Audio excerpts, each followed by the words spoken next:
The new Owl House episode, Labyrinth Runners, continues to put these kids through the ringer. This one gives us some more development for Gus and his ongoing storyline involving the fact that he's just really freaking good at illusion magic. Like, he's just really powerful in it.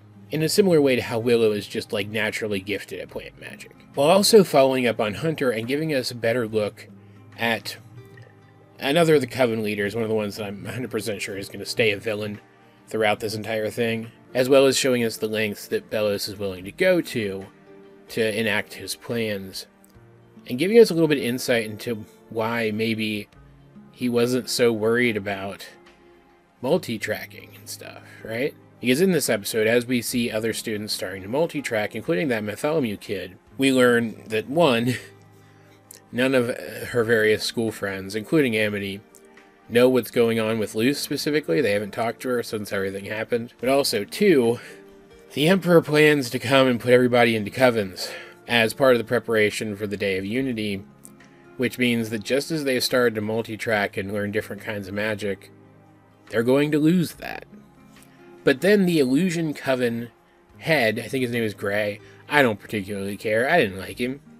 I mentioned this, somebody asked me about the episode in the live stream I did for my reaction to the Amphibia episode this week, and I mentioned I don't know the guy's name because I don't like him. I don't learn the names of characters I don't like.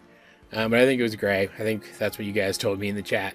He shows up, and he's like, well, hey, I'm going to put illusions of Coven sigils on your kids' arms to trick the Emperor's Coven into thinking they're already sorted, and then we don't have to worry about it. And immediately it doesn't sound right. It sounds hinky. And it turns out it is. It turns out that he is hiding behind an illusion. And it's not even him. It's one of the Emperor's Coven guards that he brought with him. Gray is very much like a director type. But he's one of those infuriating types who doesn't give any real direction. He just kind of implies how he's feeling about a scene and expects everybody he's working with to just get it. And obviously I've never dealt with somebody like that in my real life, but it's a trope. It's a character trope. And he's a pretty frustrating example of it. Like, entertainingly so. But man, I would not want to work with this guy. Right? But Gus is able to see through the illusion and tell that he is about to really, not really him, the guy who's playing him behind an illusion, right? Really is about to put a Coven sigil on, who was it? Was it Ed? I think it was Ed. On his arm and seal his magic away. And when they see that Gus can see through his illusions, they try to put a non-illusion sigil on him to seal his illusion magic. Which is something that I hadn't even really thought about, but it's an insidious use for these Coven sigils. Especially if you can force them. If you can force them onto someone, if they don't have to accept them, if there's a witch that you find particularly bothersome, just seal them with a sigil of a kind of magic that they're not good at, and boom, they're not a threat anymore. That's kind of terrifying. Like, is there a way to get rid of these? Like, I'm assuming that maybe they could use, like the kind of sigil magic that Luce uses to get around that? But still, that sucks. That sucks for them, and it makes me wonder, are there any characters that we're going to be introduced to later? Or any characters that we know now, even, maybe, who are sealed in this kind of way? It would make for an interesting sort of character with an interesting dynamic with the people around them, right? But, and we saw a little bit of this in a flashback at the beginning of the episode, too. When Gus gets really anxious, his intrusive thoughts sort of project themselves into the world around him and create illusions that are at least partially out of his control. We saw in this flashback when he met Willow, Gus is a naive kid. He's younger than the people around him. And we've seen in past episodes, he's kind of desperate to hold on to whatever status he's been able to accrue. Because being younger, there's always that risk of his peers looking down on him if he doesn't maintain what influence he has. It's why he was so worried about losing the leadership of the Human Appreciation Club, or what it was called, to Bartholomew back when they first met. And that all stems from the fact that he sees himself as someone who is used and naive and was taken advantage of easily, and he doesn't want to go back to being that person. He likes to be in control of his life. And so we see that back when he first started taking more advanced classes, his peers took advantage of him for his intelligence and his work ethic. And it wasn't until he met Willow that he ever had a real friend, and she taught him a trick, a breathing trick. Kind of like one of those, I'll see him on Tumblr and Twitter sometimes, where the little shape inflates and then deflates and you're supposed to breathe along with it, but with her fingers. Like that. And since then, he's had control of these out-of-control illusions because he's had control of his emotions, but the threat of having his magic sealed away, obviously that's going to be more traumatic than just about anything he's been through in his life, right? So he projects one of these out-of-control illusions, and even what's-his-name, illusion guy, has never seen magic like this before. And we get this twice in the episode later, when he sees that one of the images being projected by these illusions is that statue graveyard thing with the Galderstones, or whatever they were called. Even though that place is strongly tied to illusion magic, he doesn't know where it is. But he's able to determine that Gus does. He's able to determine that Gus has been there because the illusion is so detailed. So already there's 2 ways that Gus has a leg up on this guy, who is supposed to be the strongest illusion mage in the kingdom. All this has been happening concurrently, though, with Gus bumping into Hunter again, who has been living in the school. He is now a vagrant living in the school. It's absolutely hilarious and also extremely sad. And that's not just me being mean. The episode treats it that way, too. Like, obviously the show is not taking lightly the trauma he's been through, but they're goofing on him a little bit because he's one of those characters. He's so over-serious that it's fun to goof on the guy, right? Gus, seeing that Hunter is in need, even though he doesn't entirely trust Hunter, gives him his lunch. And Hunter, being a good person who does like these kids, he does like the few sort of friends he's made at Hexside. When Gus projects his big illusion, Hunter runs through it and drags him away to save him from having his magic sealed. The 2 of them end up traversing the illusions together for a while, and when Hunter is faced with the threat of being taken back to the Emperor by these Emperor's Coven guards who are here, Gus helps him through the stuff he's feeling regarding that, using that same breathing technique that Willow taught him all that time ago. And then later, after the 2 are almost tricked by an illusion of Willow, one of the Coven guards in disguise as Willow, trying to use them to glean more information about where others might be hiding and what's going on with this illusion and stuff like that. And it's Hunter who's able to see through it, even though he's barely known Willow for like, what, a week or 2 at this point, maybe? And not Gus, who has known her for years, coupled with the fact that Gus is recaptured by what's-his-name. Gus goes even deeper into his mind and starts showing people horrible memories just because they're close to him. That's how powerful and how out of control his illusion magic has gotten. Hunter is able to force his way into Gus's, I guess, fantasy world or whatever, mind space. I don't want to use mind space because there's literal mind spaces in the show, but you know what I mean. And even though he does it very poorly, he's able to use that same breathing trick to help Gus out of his funk. And it's so cool. It's the best part of this episode. And I say that with the full knowledge of what else happens in this episode, right? It's the best part of this episode because, like, this show does it a little bit, but a lot of shows nowadays do such a good job of showing how things like trauma and abuse can happen in cycles. They can self-perpetuate, basically. But here we have a show doing an episode about how healing and support can happen in a cycle, too.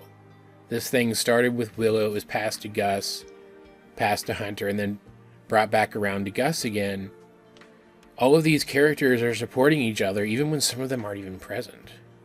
It's really cool. It's showing how well these characters learn from each other, and grow from each other, and help each other out just by being part of each other's lives. That last bit, though, with Hunter helping Gus, happens after Hunter earns the trust of Willow and the others, and basically leads them in an effort to get Gus back from Gray and the others. Like, I guess technically Bump really leads the charge, but it was Hunter that informed them that Gus was in trouble. It's Hunter who has to earn their trust before they can attack. It was very cool, though, to see the student body stand with the principal, demonstrating once again that Bump is just a really good guy, right? Willing to stand up and fight for and protect his students, but also willing to let them fight for themselves when there is a need for them to do so. Because they're in a situation where there is a need for them to do so. The Emperor and his people are very powerful. They need to stand together, and he understands that, and the episode doesn't harp on that. It doesn't, like, spell it out for us. It just lets us understand that that's what's happening here. And it was really neat to see these various characters who... all of these people who were influenced by Luce. They are where they are today. They are who they are today, in part because of Luce and the way that she's changed them. Even though she's not in this episode personally, her presence is still very strongly felt. And so you have these characters who are multi-track characters using their specific blends of magic to fight back against these, like in terms of their experience and whatnot, superior opponents, and winning. And it was very cool. And then you have this subplot throughout the entire thing of Amity and Willow getting to know each other again, and Amity still stuck in that mindset of Willow being weak and needing help and protection, which is just not Willow anymore at all.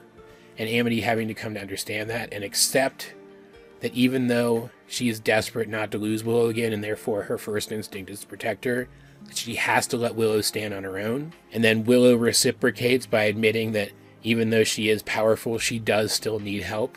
And so the two of them stand together at the end to fight off one of those Abomatrons. Very easily, I might add.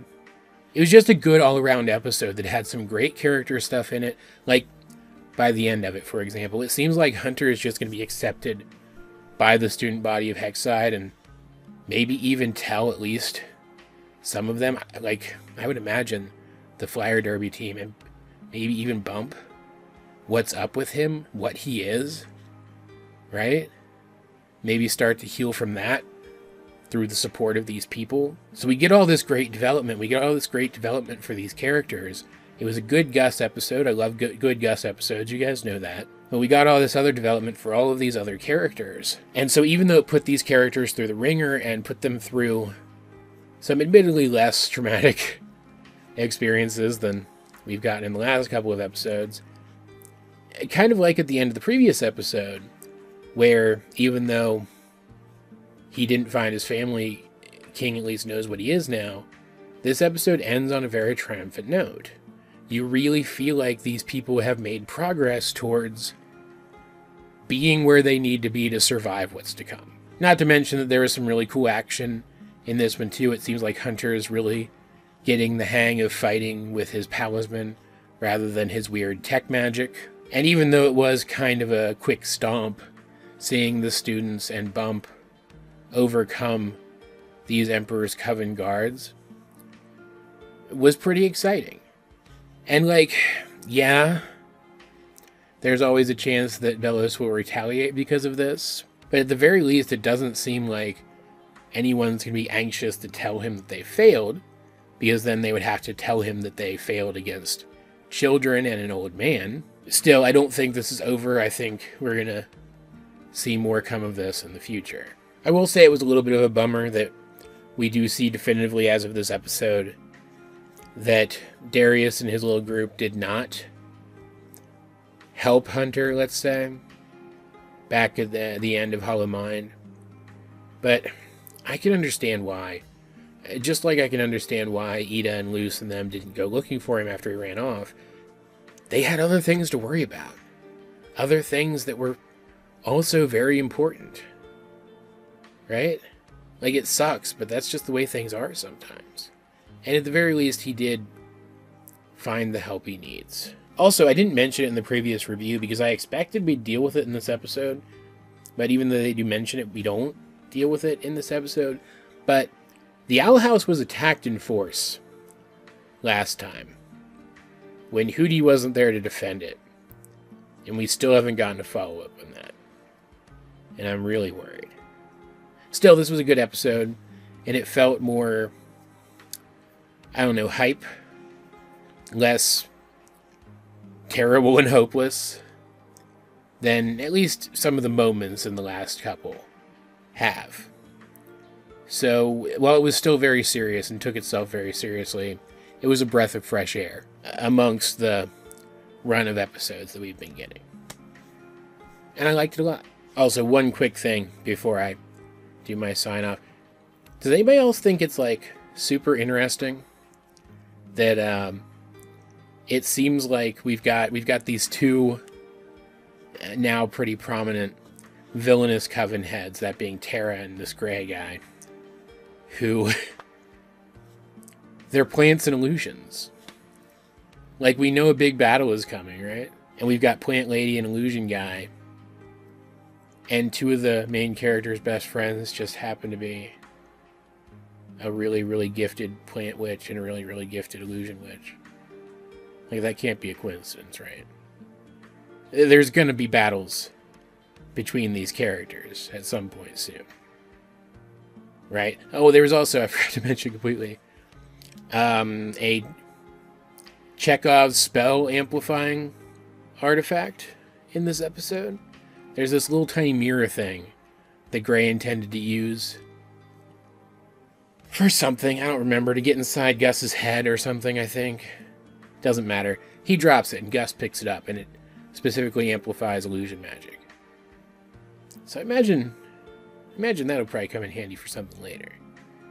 Right? All that said, what did you guys think of Labyrinth Runners if you have seen it? Let's get a discussion going in the comment section down below.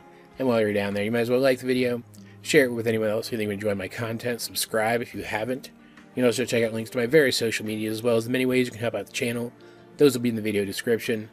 But either way, this has been AJ22, and I will talk to you guys later.